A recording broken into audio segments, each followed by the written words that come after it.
Nah, mari kita membaca lebih dahulu Yosua pasal 1 ayat 1 sampai 11. Semua kita membuka kitab kita lebih dahulu dan kita membaca Yosua pasal 1 ayat 1 sampai 11. Dapat saudara? Mari sama-sama kita baca. Sesudah Musa hamba Tuhan itu mati, berfirmanlah Tuhan kepada Yosua bin Nun abdi Musa itu demikian. Hambaku Musa telah mati, sebab itu bersiaplah sekarang, seberangilah sungai Yordan ini, engkau dan seluruh bangsa ini, menuju negeri yang akan kuberikan kepada mereka, kepada orang Israel itu. Setiap tempat yang akan diinjak oleh telapak kakimu, kuberikan kepada kamu, seperti yang telah kujanjikan kepada Musa. Dari padang gurun dan gunung Lebanon yang sebelah sana itu, sampai ke sungai besar yakni sungai Efrat, seluruh tanah orang Het, sampai ke laut besar di sebelah matahari terbenam, semuanya itu akan menjadi daerahmu seumur hidupmu. Seperti aku menyertai Musa, demikianlah aku akan menyertai engkau. Aku tidak akan membiarkan engkau dan tidak akan meninggalkan engkau. Kuatkan dan teguhkanlah hatimu, sebab engkaulah yang akan memimpin bangsa ini memiliki negeri yang kujanjikan dengan bersumpah kepada nenek moyang mereka untuk diberikan kepada mereka. Hanya kuatkan dan teguhkanlah hatimu dengan sungguh-sungguh. Bertindaklah hati-hati sesuai dengan seluruh hukum yang telah kuperintahkan kepadamu oleh hambaku Musa. Janganlah menyimpang ke kanan atau ke kiri, supaya engkau beruntung kemanapun engkau pergi. Janganlah engkau lupa memperkatakan kitab Taurat ini, tetapi renungkanlah itu siang dan malam, supaya engkau bertindak hati-hati sesuai dengan segala yang tertulis di dalamnya. Sebab dengan demikian perjalananmu akan berhasil dan engkau akan beruntung. Bukankah telah kuperintahkan kepadamu, kuatkan dan teguhkanlah hatimu, janganlah kecut dan tawar hati, sebab Tuhan Allahmu menyertai engkau kemanapun engkau pergi. Lalu Yosua memberi perintah kepada pengatur-pengatur pasukan bangsa itu, katanya, jalanilah seluruh perkemahan dan perintahkanlah kepada bangsa itu demikian, sediakanlah bekalmu, sebab dalam 3 hari kamu akan menyeberangi sungai Yordan ini untuk pergi menduduki negeri yang akan diberikan Tuhan Allahmu kepadamu untuk diduduki. Nah, saudaraku, di sini dikatakan, kita baca lembaran kita sebentar. Sesudah Musa mati, Yosua menghadapi satu tantangan yang paling besar dalam hidupnya. Tuhan mau pekerjaannya berjalan terus. Janji-janjinya pasti digenapi pada bangsa Israel. Oleh sebab itu Tuhan perlu seorang pemimpin baru yang akan memimpin orang Israel memasuki tanah Kanaan. Dan Yosua bin Nun telah dipilih Tuhan untuk tugas tersebut. Kita dapat mengerti bagaimana reaksi Yosua menghadapi tantangan tersebut. Takut dan khawatir mulai tumbuh dalam hatinya. Nah, saudaraku, di sini dikatakan sesudah Musa hamba Tuhan itu mati. Kita mengetahui Musa tidak memasuki tanah Kanaan karena dosa juga, saudaraku. Memang dosa ini, saudaraku, merusak anak-anak Tuhan. Pada orang-orang yang belum lahir baru, saudaraku, dosa itu, saudaraku, merusak mereka. Sebenarnya mereka ciptaan Tuhan yang begitu indah, tetapi telah hilang kemuliaan Allah, dirusak oleh dosa. Dosa itu memang jahat, saudaraku. Oleh sebab itu sebagai anak-anak Tuhan juga, kita ini semua perlu menolak dosa, menghindari dosa. Kita ini, saudaraku, bangsa pilihan Tuhan. Tuhan berkata, hendaklah kamu kudus karena aku kudus. Tuhan yang kita sembah itu Tuhan yang suci, saudaraku. Dia tidak bisa, saudaraku, kompromi dengan dosa. Dia senantiasa menolak dosa. Nah, Musa berbuat dosa. Musa sangat dikasihi Tuhan, saudaraku. Musa bicara muka dengan Tuhan. Dia begitu rapat dengan Tuhan. Tetapi Tuhan, saudaraku, berpegang kepada firman-Nya, berpegang kepada kesuciannya. Oleh sebab itu, pada akhir hayat Musa, Tuhan berkata, naiklah engkau ke puncak gunung Pisgah. Ini pembacaan dalam kitab kita. Lalu lihatlah tanah Kanaan, katanya. Seluruh tanah Kanaan lihatlah, karena engkau tidak masuk ke dalamnya. Nah, saudaraku yang kekasih dalam nama Yesus, Musa, saudaraku, mengikuti, saudaraku. Dia naik ke atas gunung Pisgah dan memandang tanah Kanaan. Kemudian Musa berangkat ke sorga. Nah, tidak diketahui kuburan Musa. Banyak penafsir Alkitab berkata Tuhan sendiri menguburkannya. Saudara, karena kalau kuburannya ada, saudaraku, kemungkinan besar, saudaraku, bangsa Israel akan tetap memuja dia sampai sekarang. Karena firman Tuhan berkata, tidak ada hamba Tuhan lain yang muncul yang lebih besar dari Musa. Dalam hal muka dengan Tuhan, dalam hal tanda ajaib dan mujizat. Tidak ada lagi hamba Tuhan di Israel yang lebih besar daripada Musa. Itu sebabnya saudaraku, waktu Joshua mau menggantikan Musa, saudaraku, Joshua sedikit takut dan khawatir, saudaraku. Bagaimana menggantikan orang yang tidak ada tandingannya, saudaraku? Ya, tidak muncul lagi, Tuhan bilang, seperti Musa. Dan Joshua disuruh menggantikannya dan memimpin bangsa Israel yang besar. Bangsa Israel ini, saudaraku, pernah berontak kepada Musa. Sedangkan Musa, hamba Tuhan yang begitu besar, mereka berani memberontak. Apalagi kepada Joshua, saudaraku. Mereka berkata, Musa, apakah kurang kubur di Mesir, makanya engkau bawa kami kemari? Di sini air tidak ada, di sini makanan tidak ada. Kami rindu akan semangka Mesir, bawang merah, bawang putih di Mesir, dia katakan, saudaraku. Dia berontak. Tetapi Tuhan berkata, mereka bukan memberontak kepadamu, mereka berontak kepadaku. Nah, saudaraku yang kasih dalam nama Yesus. Jadi Musa mati, saudaraku. Tetapi syukur ada penerusnya, saudaraku. Ada muridnya, saudaraku. Biar semua kita punya murid, saudaraku. Walaupun kita belum mati, saudaraku. Haleluya, saudara. Nah, saudaraku yang kasih dalam nama Yesus. Firman Tuhan berkata, muridkan, saudaraku. Pemimpin SKS bagus punya murid, saudaraku, supaya SKS-nya bisa terbelah menjadi dua, saudaraku. Ya. Bukan mesti mati dulu baru punya murid, saudaraku. Nah, saudara, kalau mahasiswa yang sudah kitab Rema, dia sudah mengetahui bagaimana persiapan Joshua ini. Sangat matang sebetulnya, saudaraku, untuk menggantikan Musa, saudaraku. Luar biasa bentukan Tuhan kepada Joshua, saudaraku. Nah, saudaraku yang kasih dalam nama Yesus. Jadi Musa mati, ya. Dia mati sebagai hamba Tuhan. Dan firman Tuhan berkata, saudaraku, Musa berumur 120 tahun ketika ia mati, matanya belum kabur, kekuatannya belum hilang. Diberkati Tuhan, penuh dengan Roh Kudus. Saya yakin ini juga berkat penuh dengan Roh Kudus. Mari kita klaim, saudaraku. Ya. Saya mengklaimnya ini, saudaraku. Karena saya butuh, saudaraku, kekuatan, saudaraku. Karena firman Tuhan berkata, jikalau roh dia, roh Yesus, Roh Kudus yang membangkitkan Yesus dari kematian tinggal dalam kamu, maka roh yang membangkitkan Yesus dari kematian akan menghidupkan tubuh-tubuh kamu yang fana ini. Musa begitu penuh oleh roh Tuhan, sehingga matanya pun tidak perlu kabur, saudaraku. 120 tahun, kekuatannya belum hilang. Demikian juga kita lihat, saudaraku, orang-orang percaya yang ikut bersama dengan Musa, yaitu Joshua dan Kaleb. Dua-dua, saudaraku, luar biasa, saudaraku, kuat dan sehat, saudaraku. Baik secara badani mereka sehat, saudaraku. Haleluya, saudara. Ya. Nah, tapi kalau kita mau mati sebagai hamba Tuhan, biarlah kita hidup sebagai hamba Tuhan. Haleluya, saudara. Ya. Nah, jadi sesudah Musa mati, Joshua menghadapi tantangan yang paling besar dalam hidupnya. Kalau mau disuruh berkata, Tuhan, siapakah aku? Joshua berkata kepada Tuhan, bukankah Musa luar biasa, Tuhan? Bukankah Musa yang membelah laut Kolsum? Bukankah Musa yang memberi mana dari sorga, Tuhan? Joshua berkata, ya. Bukankah Musa yang berbuat tanda ajaib luar biasa, yang membebaskan bangsa Israel dari Mesir, 10 bala di tanah Mesir? Tetapi Tuhan berkata kepada Joshua, Joshua, dengarkan. Bukan Musa yang memberikan 10 bala itu, aku yang membuatnya, Tuhan berkata. Bukan Musa yang memberikan mana tiap-tiap hari kepada bangsa Israel, aku memberikannya. Bukan Musa yang membelah laut Kolsum, aku yang membelahnya, Tuhan berkata. Karena aku menyertai Musa, dan sama seperti aku menyertai Musa, aku menyertai engkau. Haleluya, saudara. Nah, saudara, percayakah saudara bahwasanya Joshua disertai Tuhan? Ya, sehingga Joshua pun berhasil memimpin bangsa itu memasuki tanah Kanaan, memasuki tanah pergantian, saudaraku.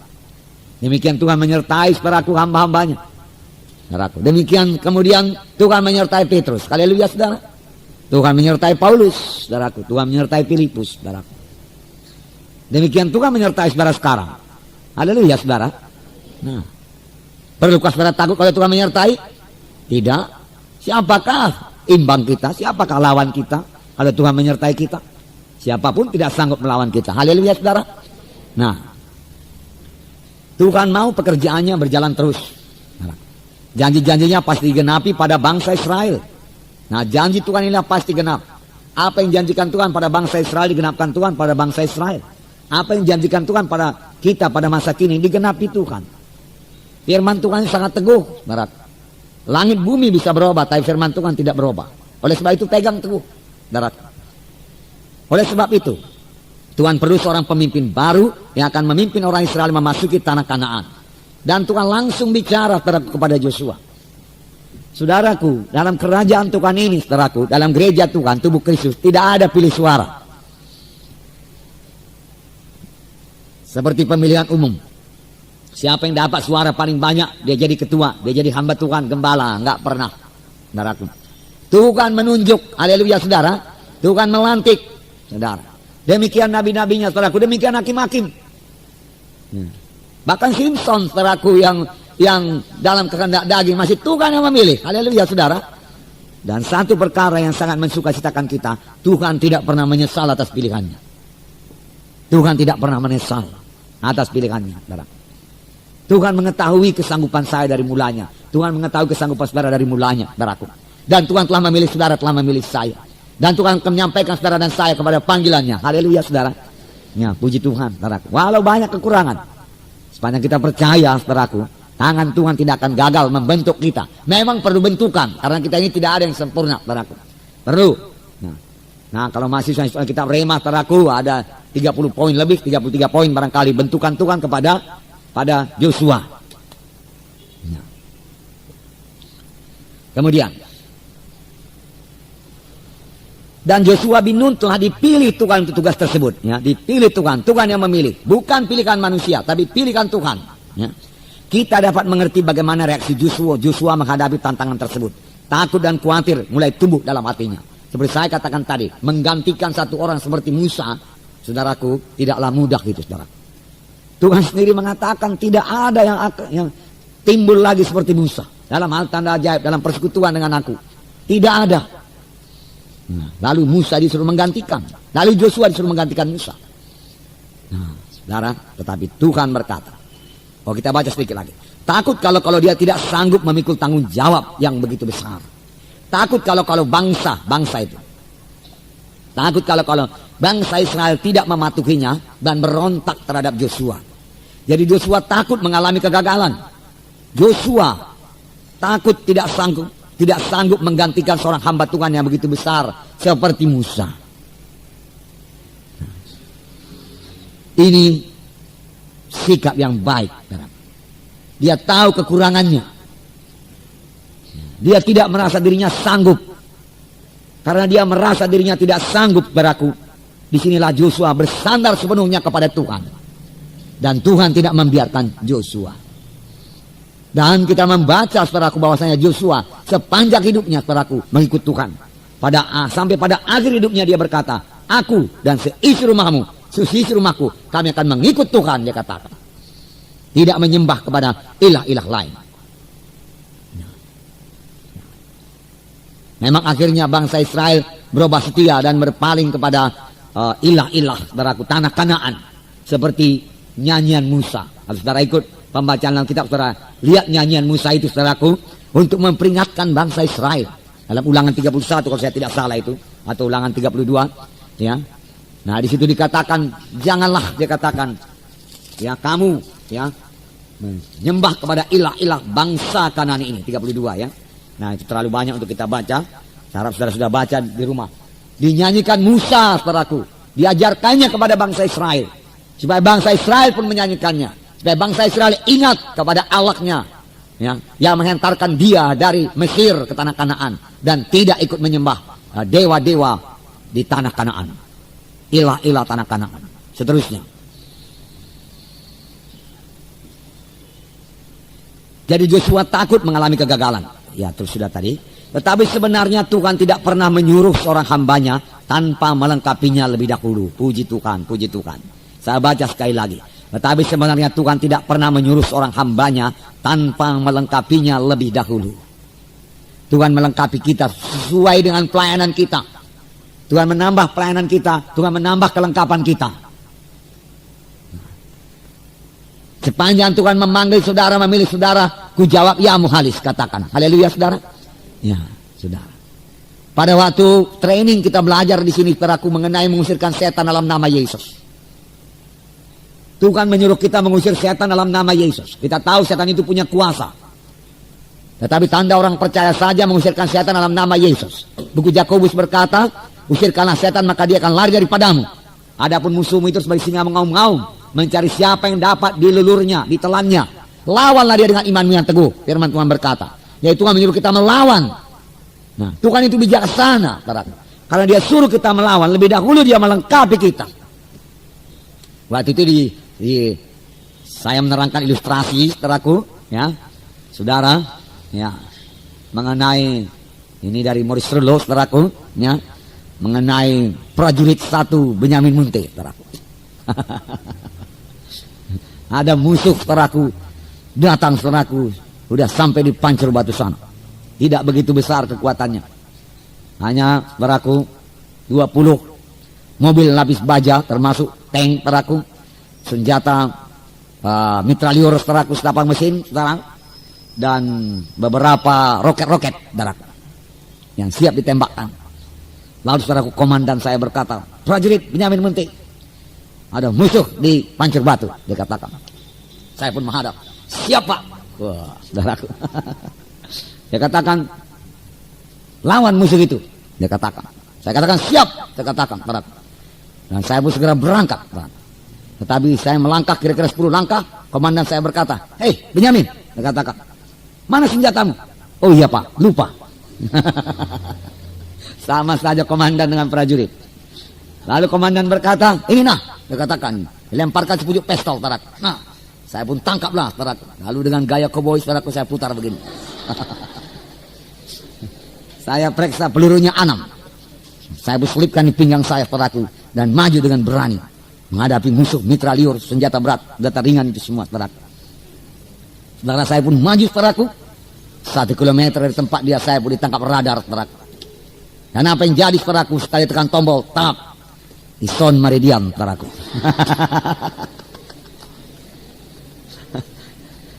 Mengapa, saudaraku? Karena komandan itu tidak bijaksana. Apakah saudara pikir Tuhan Yesus, saudaraku, sebagai komandan yang tidak bijaksana itu? Tentu saja tidak, saudaraku. Kalau dia katakan lawan setan, berarti saudara bisa melawan setan. Ya, lawan setan di Pancur Batu, dia katakan berarti saudara bisa melawan setan di Pancur Batu.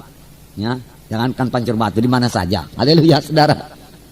Nah, demikian kalau Tuhan, saudaraku, memanggil kita, dia akan melengkapi kita, saudaraku. Tetapi, saudaraku, ada bagian kita lagi. Ya, tentunya kita harus rajin, saudaraku, ya, berdoa, saudaraku, ya, bersekutu dengan Tuhan, saudara. Sebab dalam persekutuan dengan Tuhan itulah kita dikuatkan. Kita pun disegarkan dalam persekutuan dengan Tuhan. Dalam persekutuan dengan Tuhan kita minum air yang hidup. Dalam persekutuan dengan Tuhan, dalam doa 1 jam kita, haleluya, saudara. Harap saudara semua sudah berdoa 1 jam, haleluya. Ya, tentu semua sudah disegarkan, saudaraku. Ya, kita disegarkan. Kita minum dari sumber air, saudaraku, yang segar, saudaraku. Kita minum daripada sumber air, daripada air seperti katakan Tuhan Yesus pada perempuan Samaria, yaitu air yang tidak membuat kamu haus lagi. Air dunia ini akan membuat kita haus lagi. Tapi saudaraku, air kehidupan dari sorga yang kita peroleh dalam persekutuan kita dengan Tuhan tidak akan membuat kita haus lagi. Tidak haus lagi kan perkara-perkara dunia ini. Nggak usah bergumul mengatasinya, saudaraku. Memang saudara tidak ingin lagi, saudaraku. Tidak bergumul lagi buat itu, saudaraku. Pergumulan kita bukan di situ lagi, saudaraku. Kita nggak tertarik lagi kepada kemewahan dunia ini, saudaraku.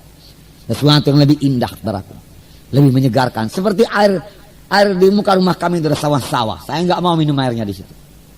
Sudah pun kami buat dulu sumur di situ, sumur bor, karena kurang dalam, airnya masih berbau air sawah juga, saudaraku. Nah, saudaraku, air dunia ini serupa dengan air payo itu, air sawah, saudaraku. Saudara mau air yang segar, saudaraku, bersekutu dengan Tuhan, saudaraku. Dalam persekutuan yang segar, saudaraku.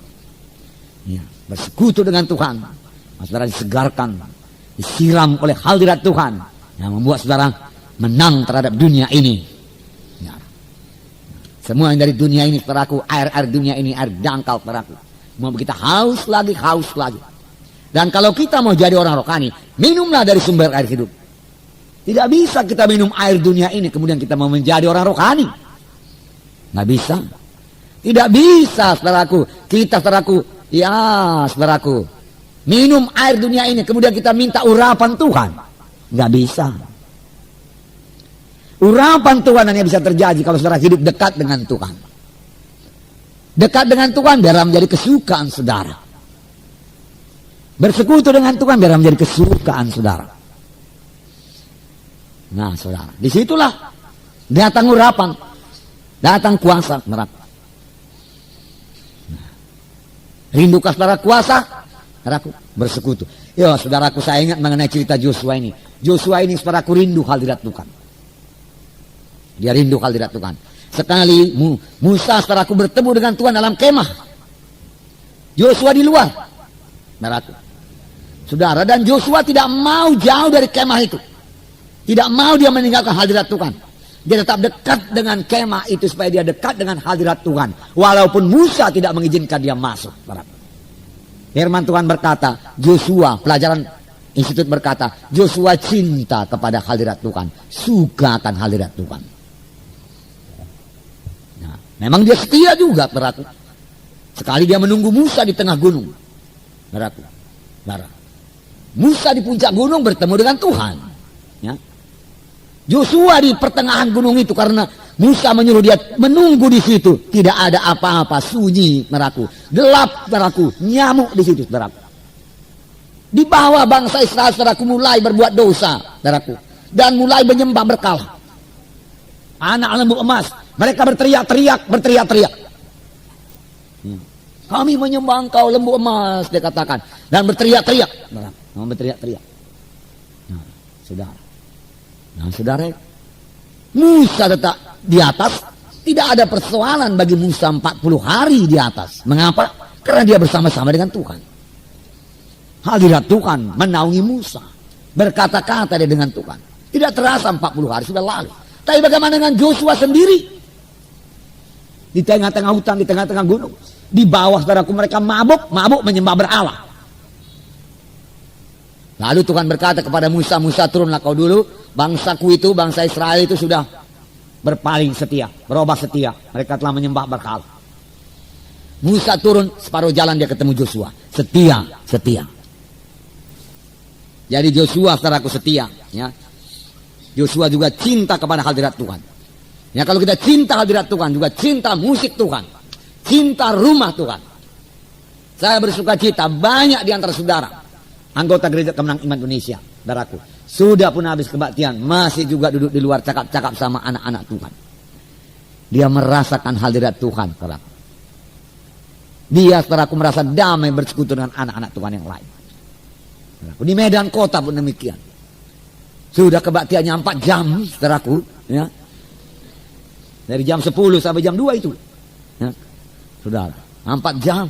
Selesai kebaktian, ya sebagian pulang, sebagian duduk juga di situ. Atau cakap-cakap di luar, saudara. Saudara, karena hadirat Tuhan masih di situ, saudara. Mereka merasakan damai. Dan kalau pulang pun, saya lihat selalu anak-anak Tuhan pulang dari sini. Saudaraku, semuanya saudaraku berjalan santai. Damai Tuhan memenuhkan hatinya. Jadi Joshua cinta kepada hadirat Tuhan.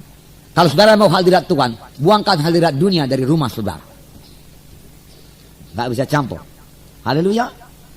Ya.